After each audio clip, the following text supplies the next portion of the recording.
all of Hollywood is absolutely seething and coping in the most fantastic way to watch possible. We don't have Disney panicking and blaming the kids and blaming COVID still 4 years later. We don't have Hollywood directors saying, it's not us that are out of touch, it's the kids. It's literally a Simpsons meme, and I cannot get over it. But this one really hit me because it was absolutely hilarious to read. Before we get into the article here, let's take a look at this. We got the Barbie movie with $1.5 billion. Oh, look, I previously said the Barbie movie is going to do fantastic because it's a movie for women, about women. It knows its target audience, and it did absolutely amazing. We got the Mario Brothers movie, $1.3 billion movie. Again, in 2023. Well, but Disney is still coping, and the Hollywood weirdos are still coping and saying, no, people just don't want to go see movies. Hell, even Across the Spider-Verse, almost $700 million. Oppenheimer, in 2023, just under $1 billion. Let's go even further. The Little Mermaid, a little over $500 million, $500 million, and that was an absolute flop. And then we have things like The Marvels, worldwide box office, $200 million. An absolute disaster. But why am I going through these numbers? Why does it matter? Because the Russo brothers don't blame superhero fatigue for Marvel flop. They don't blame superhero fatigue. Now, I will give them that one point. But what is their actual cope on why movies are flopping? The Russo brothers don't think the superhero fatigue is to blame for the recent struggles of the MCU. The sibling directors have enjoyed tremendous success in the superhero genre, with movies including Captain America Civil War, Avengers Endgame, and argue that Marvel's problems stem from a generational divide in how audiences consume film.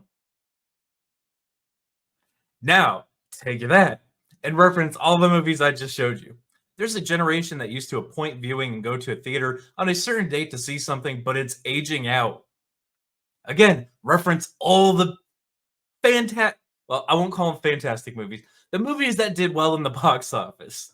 Because I still hate the Barbie movie, and I still hate The Little Mermaid. Meanwhile, the new generation, I want it now and want to process it now, then moving on to the next thing, which they process whilst doing two other things at the same time. But that's not true because other movies are doing good. It's a very different moment in time than it's ever been. And I think everyone, including Marvel, is experiencing the same thing, this transition. And I think that really is probably what is at play more than anything else.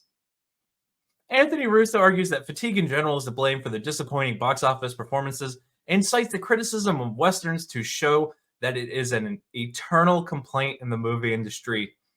Again, reference, oh my God. I'm just going to keep going back because none of this actually makes any sense when you look at the numbers of the movies. Not a single one. And I didn't even pull up like Godzilla -1 or the new Godzilla movie, which I didn't like, but it still did fairly well. But people want good movies. They will absolutely pay to go see movies at movie theaters. They don't want the propaganda BS movies, though. Or if you're going to do it, propagandize it to a group that actually cares, like women with Barbie. Or men with Oppenheimer. People used to complain about Westerns. Okay, I don't give a shit about that. But here, if we jump over to slash film, they start talking about COVID and how the world is struggling to catch up to where it used to be. And even the almighty Marvel Studios has fallen in hard times with several Marvel or MCU films seeing lower than expected returns at the box office. That downward trend culminated with last year's The Marvels become the lowest grossing MCU film ever. The absolute worst. I covered that in a video. If I can find it, I'll put the link in the description. I can't promise I will, though. I can't promise I will. But it is absolutely one of the worst, I think the worst Marvel movie ever. The follow-up to the billion-dollar smash hit that was 2019's Captain Marvel made less than DC's notorious Green Lantern in 2011, the first Nicolas Cage Ghost Rider movie, and the massive flop that was Fox's X-Men pick Dark Phoenix. All those movies that everybody hated in the heyday of Hollywood when it was doing good, and it did worse than that. So the article goes on to list everything else that, the coping and seething with all this. But according to Anthony and Joe Russo, the guys who gave us takes like AI driven entertainment is great, actually, and seem more than happy to churn out an endless supply of forgettable content for Netflix. Remember when The Gray Man 2 was announced roughly 200 years? Okay. The issue is all those damn use and their short attention spans.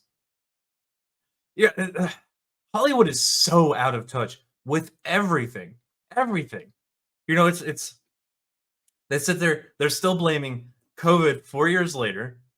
They're saying nobody actually wants to go to the movies, it's all streaming. But we're watching streaming platforms absolutely collapse because nobody wants to pay for them. But no, it's totally streaming platforms that are doing it. I figure that one out. I have no clue. Then they try and blame old people for not going to buy tickets. They're too old to go see movies. Like, motherfucker, are you kidding me? 1.4 billion for Super Mario Brothers. 1.4 billion for Barbie. 974 million for Oppenheimer. But these weirdos are saying that no, people are getting too old to go to the movies. And then they immediately turn to blaming the younger crowds. All those youths. Did I just date myself with that one? These two youths. Okay, anywho. They're blaming the kids. It's the kids' fault that they can't sit through a Marvel movie. No, you just make shit. You make absolute dog shit and try and peddle it to us. We can literally listen to the actors, the directors, and the movie studios themselves all talking about it's going to have women. Well, it's the plot. It has women. Okay, but what's the story? It's trans representation. Like, okay, well, I'm not going to see it. You bigot. Like, no, that's not how any of this works. Give us good movies. Don't give us this political propagandized bullshit. It's the same thing when God, I make a lot of videos about video games. How we don't want politics in our escapism.